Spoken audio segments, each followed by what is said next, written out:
How you doing? Howdy. Good. Let's have some fun here tonight. Really great so far, isn't it? Yeah, I know it'll bring me up here and spoil it for you. You know, about 50 years ago, I got started doing a lot of pack trips in the mountains with horses. I got into horses pretty much, going long pack trips. Got to be cooking through a bunch of groups. And pretty soon you got one horse, and then you got two, and then you got 10, and you do horse trailer, and you know how it's like, you know. But one time I even got to the point I was cooking over a campfire for 35 people.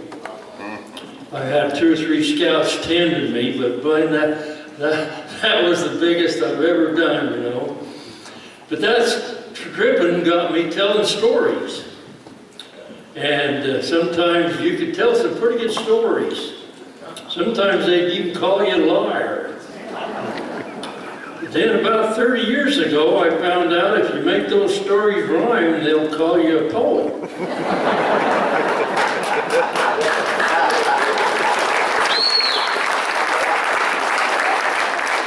And then, once you start spouting poetry, it gets to be fun. Or you tell it to all the neighbors and your friends, and here comes the family, and pretty soon you don't have any more friends, and the family doesn't come around anymore. Well, this is a request from Eunice. This is the poem. It's been kind of a famous one. Anyway, we'll see why it goes tonight. At my age, I always hope the old brain still kicks in. It's not like it was 30, 40 years ago. It used to be when your body wore out, you were out of luck. Nowadays, they tune up your carcass, they replace your parts, just like a worn out truck. Well, I've had some worn out parts. Pain had me in its grip. They patched up my chugged up part and replaced both my hips. Now, Doc Larson was the man who replaced my hip bones. He knew it was a hurting from all the moans and groans. But I tried some jokes on him, some baiting and a sawbone spun. He was a real good sport. We had a lot of fun. Well, Doc, he replaced my right hip first. It was working nice and free.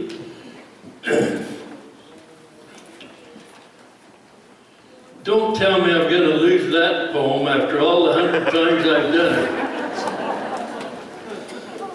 it. He replaced my right hip first. It was working nice and free. Oh, for health's sakes. Bert, I'll remember this tomorrow, probably.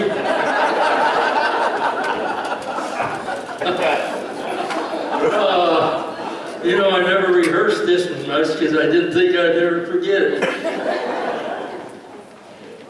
And he says, oh, this is okay, I got it. It was working nice and free.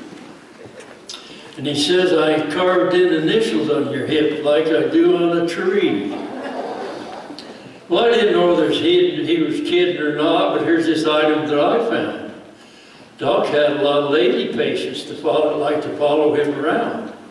They liked him as a doctor, but they hoped they see him strut. The attribute they said they liked, he has a real cute butt. It's all true. When I informed the doc, he says, I'm glad they recognized that fact. I think he admires it himself in the mirror looking back. When I teased him about his cute behind, he'd back out of the room. I had a lot of fun, but my time wasn't coming soon. I no sooner got my right hip working till my left one wore away, and I was back in Doc Larson's care for another hospital stay. I didn't think he'd remember all that tease and lip, but he got even with me. He gave me a woman's hip. Now, I didn't know this difference till I threw my sticks away, but now my right leg goes straight, but my left one wants to sway.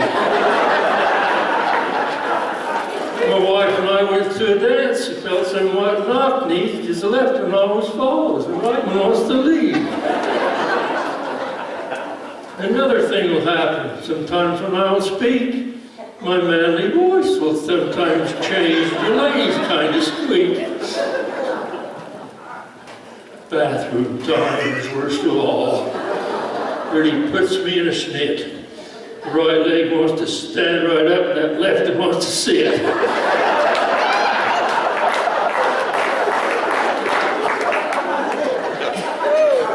Nighttime doesn't bring relief. A lot of powder and a struggle to keep a rash from developing, because both hips want to snuggle.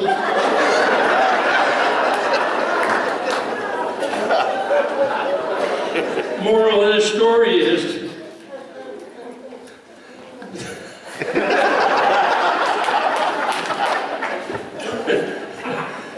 don't give your dog trouble, because he can get you in the end.